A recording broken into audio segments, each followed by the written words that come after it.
To us humans, the truth is whatever we perceive it to be.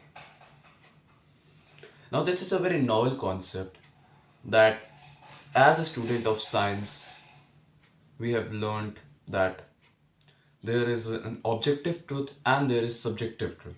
Like, for example, if 2 plus 2, then we do 2 plus 2, then the answer is 4. And no realm of reality can tell us otherwise, right? But nature doesn't, nature to us as a species doesn't work that way. We effectively see the world how we want to see it. Sam Owens has a great quote that it doesn't matter what the truth is, only what you believe to be true. Because with work, it will turn into a reality or truth. Now, if we can shape our truth and we can create our reality, then this gives us immense power to change and to have control over our lives, right? So first of all, this is a very mind-boggling thing. Whenever I first understood this, it was mind-boggling because first of all, instead of taking power away from me, it gave me power that I have full control over my reality. Then it taught me after a few iterations, I understood that I can create my reality. Now, after thinking about that I can create my reality, the next obvious question came that how? How can I change the way I see the world in a way that it helps me achieve my goal, right? Because if I want to have a really great physique, I would really benefit to have David Late's worldview, right? If I want to earn a lot of money, it would really help me to know Charlie Munger's wisdom. If I want to conquer the world, it would really help me to study or have the perspective of Genghis Khan.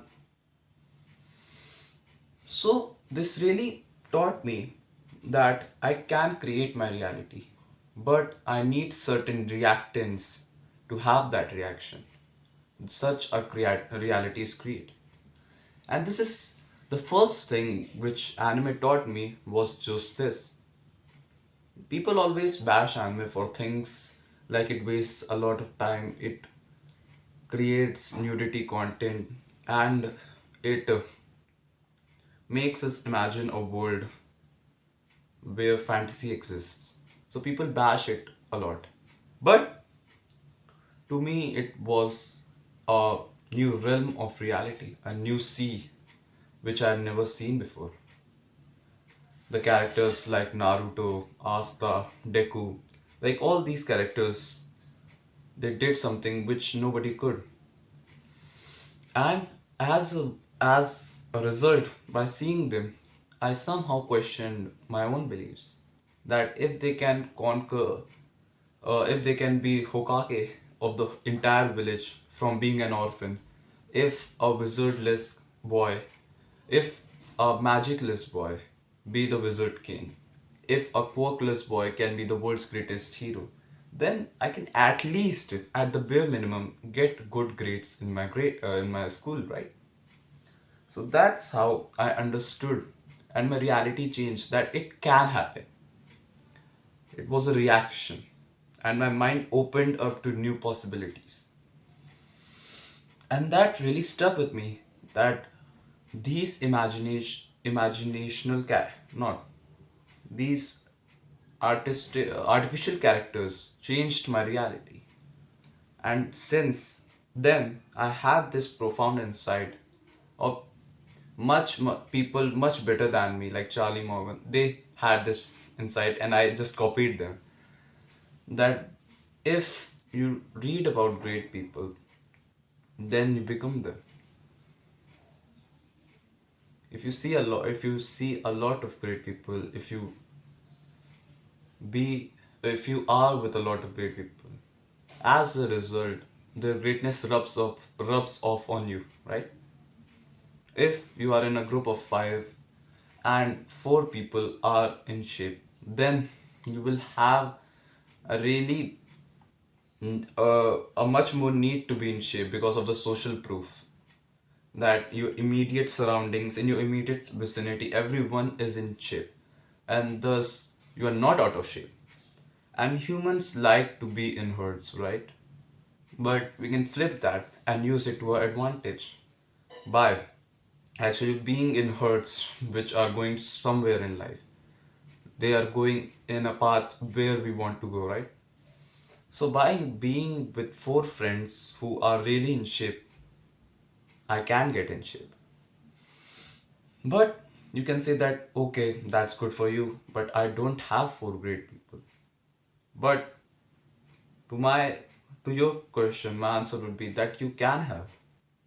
You can watch anime, it's free, and you can have these imaginative characters like Toji, Baki, Naruto, like all these, Gojo, Jinwo, like all these imaginative characters who have power but worked for them. And you can make them your friends. It's the same concept of talking with the dead. Like Walt Disney died, but I can read him, and as a result, I can be his friend. I can be with him in his life experiences by reading about it. But reality is different. Yeah, I get it. It's not an anime. We are not here in a world where we can be heroes. We don't have a quirk. We can't use ninjutsus. We can't use genjutsus. We don't have magic. We can't scream and be Super Saiyan, right? But we still have to be something in our life, right? And there have been people prior to us who have been really, really great in their lives, right? For example, everybody knows of the four greatest conquerors of the history: the Napoleon, the Alexander, Julius Caesar, and Genghis Khan. Like everybody knows them. And apart from the moral debate that what they did was right or wrong, everyone can attest to the fact that they did what nobody else thought could happen, right? And thus, they were a part of reality. So, if we want to be great, we can read biographies on them. Like, that's the cheat code on life. If you want to be great, study great people. If you want to be great, be with great people. But, like right now in my life, I don't have great people. I don't have people who I want to become like. That's the issue. Now, this issue can be solved by biographies, by reading biographies of the greats whom you admire. And the slight tweak which this has with relation to anime is that usually most of the animes which are now being produced are not good. Like, except 5 to 10, rest of the animes don't really motivate you in any other way. They are just for lazy consumption and they trigger weird dopaminic urges in you, right? But there are still some great ones like One Piece, Naruto, and Blue Lock, Hajime no Ippo, who teach you about life, right? So now, now in my stage of life, when I know that anime kind of sacks my dopamine, I still want to learn. My mind craves stories. My mind loves stories. Loves to write stories and read stories. Plus, my reality changes when I read these biographies. So, it's a win win situation. And thus, I urge you to start reading biographies. Like, that's the one conclusion big major insight I had this year, that if I want to be great, I need to study great people because there are patterns in them. Like, if you read any great person, any, like for example, Elon, Jensen Huang, Bill Gates, like all these people, they work insanely hard, like 12 to 15 hours a day, every day, 7 days a week. And that's a pattern that we have observed. So, this teaches me that in order to be great like them, I just have to work. No, I have to work 15 hours to 12 hours a day, 12 to 15 hours a day, right? That's one thing, that's one aspect of the formula of being great like them. The other thing is that they essentially breathe their business. Like, they can't differentiate themselves from the business. So that's one more major pattern which I learned from them. And if you study enough books, you will realize that all success is a set of causes which over time get the desired result, which is success, right? Because everything in life has a cause and an effect, right? People still believe that God exists and we were his creation. But from Nick Lane's Origin of Life and Darwin's Origin of Species, like, we now know that humans evolved over time from these singular cell organisms. And that's a pretty great thing to think about, that everything happens for a reason, and everything happens due to a reason. It's just our inability to see that reason. Like, that's the one thing, it's our inability to see it. And whatever, we humans have this tendency that if we can't see a thing, we just regard it as it's not there. But that's not true, right? You can't see amoebas, bacteria, fungi, but they still exist, right? You can't see the power of money. Like, you can't see the intrinsic value in a piece of paper, but it still exists, because many of us would die for money, because it's just that essential for us, for our families. So, if you want to be successful in life, study the people who have been successful in life. Whatever your goals are, whatever you want to achieve, first identify that, then read the people who have done that. Because most of the time, you don't have the goal of making humans an interstellar species, making humans an interplanetary species. You don't have that goal. Most of us have the goal of being a millionaire, or being a great musician, or being a very really really great entrepreneur, or being a great sports person. Like, all these things have been achieved before. So we can retrace the path by looking at the history of the people who have done this, right? And this is the part which is really crazy, because slowly and surely, if you keep reading these things, if you keep consuming knowledge, you start to see the world with a different lenses. The jokes that I would have laughed 1 year or 2 year ago, I don't think of them as funny now. And that's the major difference.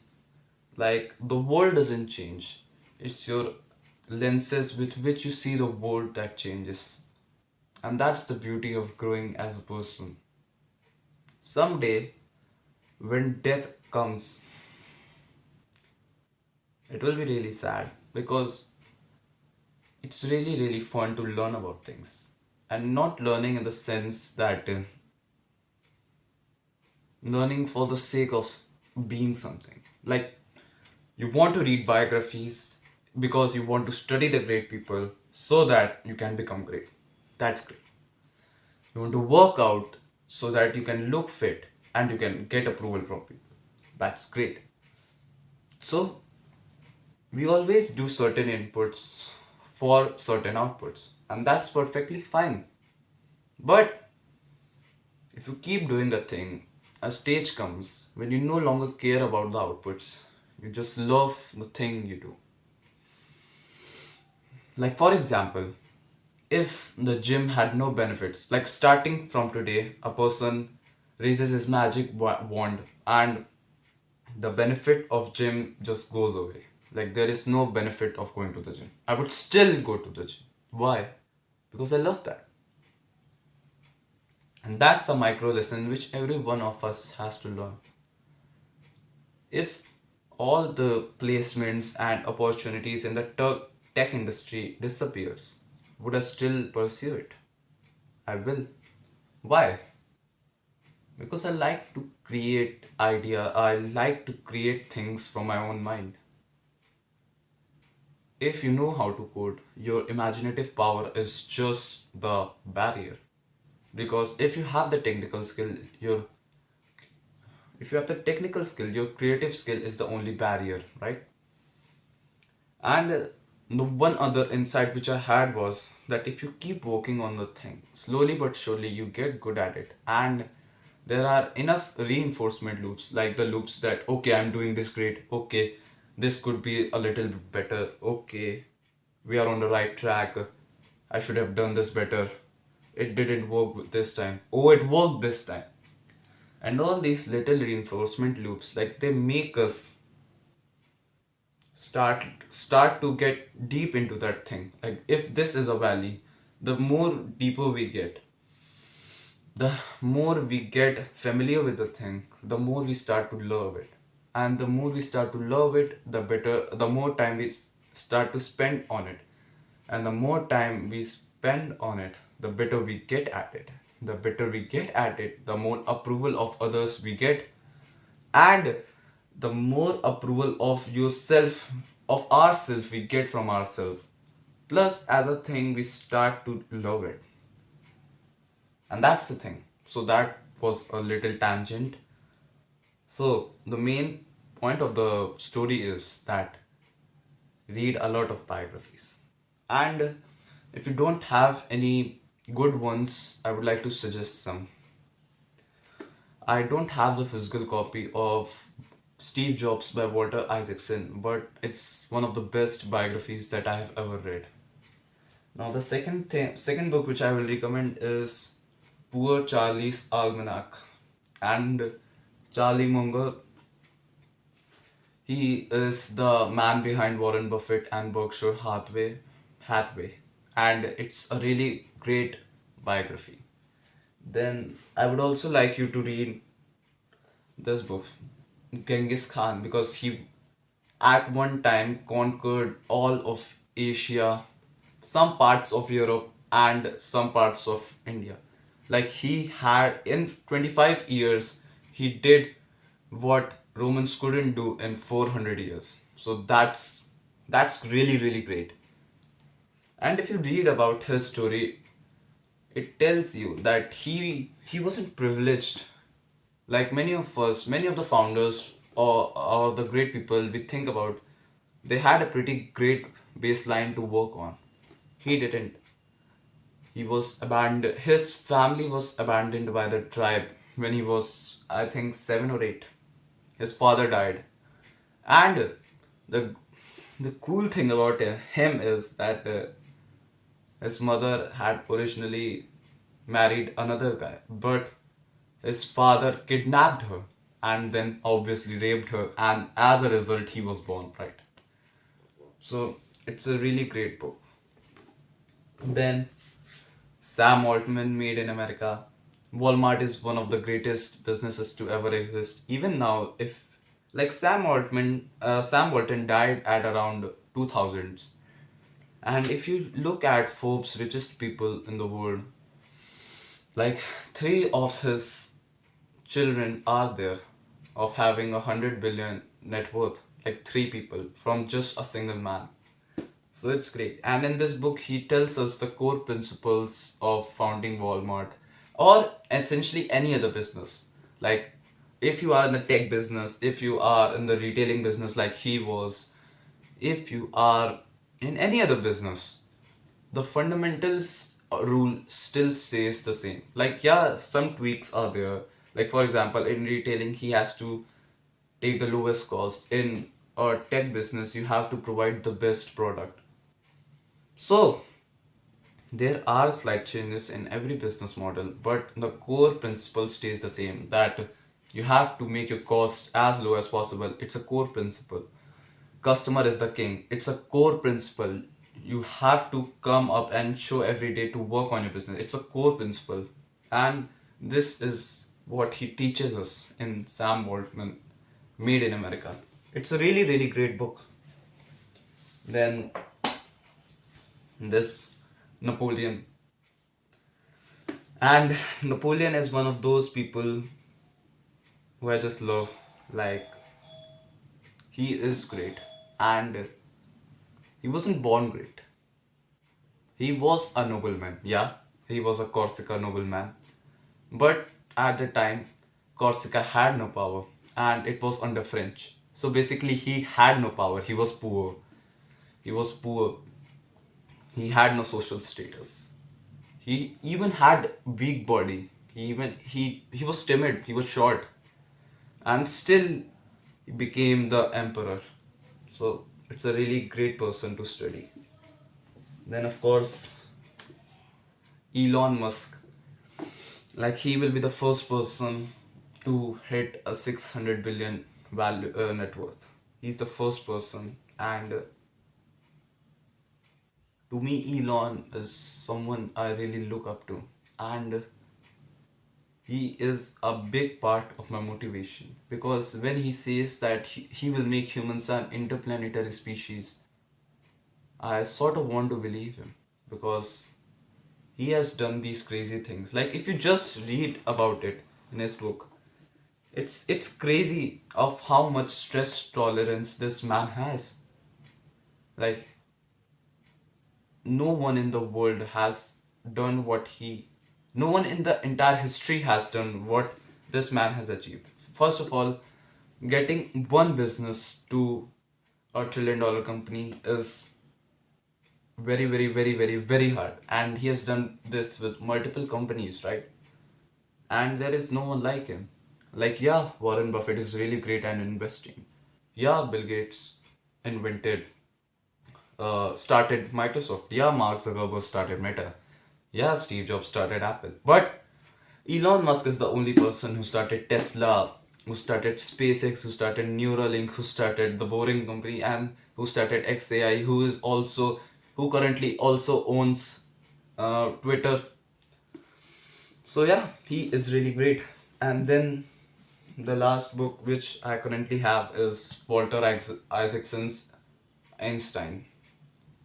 And Einstein was a genius. Like even people who don't know about a lot of great men, who haven't read a lot about great people, still know him because everyone everyone is this man's fan because he fundamentally changed what was believed for the past 200 years. Like that's crazy. Just think about, like, we are in 2025 and we are believing some things from the 1900s or 1800s, and just think how hard it would be for you to throw out all those things which humans have believed for the 200 years and start something new and think of a new theory, right? And this is what he did by throwing away the Newtonian principles. Like Newton believed, fuck, I don't really know science, but yeah, he did some really crazy shit. For example, his two best theories, the general theory of relativity and the special theory of relativity. Some other great books some other great biographies which I am also planning to read are Walt Disney, the man who started Disney, then the Wright brothers who essentially invented uh, airplanes. Then I also want to read about Julius Caesar and Alexander. Like I had a very short 100 to 150 pages biography of Alexander, and I think he deserves a lot more, of course, obviously. Then I also want to read about Rockefeller, the man who started Standard Oil. Like all these great people, I want to study. And yeah, these are some recommendations of mine, some books, some physical books which I had. And yeah, One more thing I would like to tackle is just start. Like, I have now come to the point where I can read 50 to 40 pages of this book like a day. Like 40 pages a day is not much to me.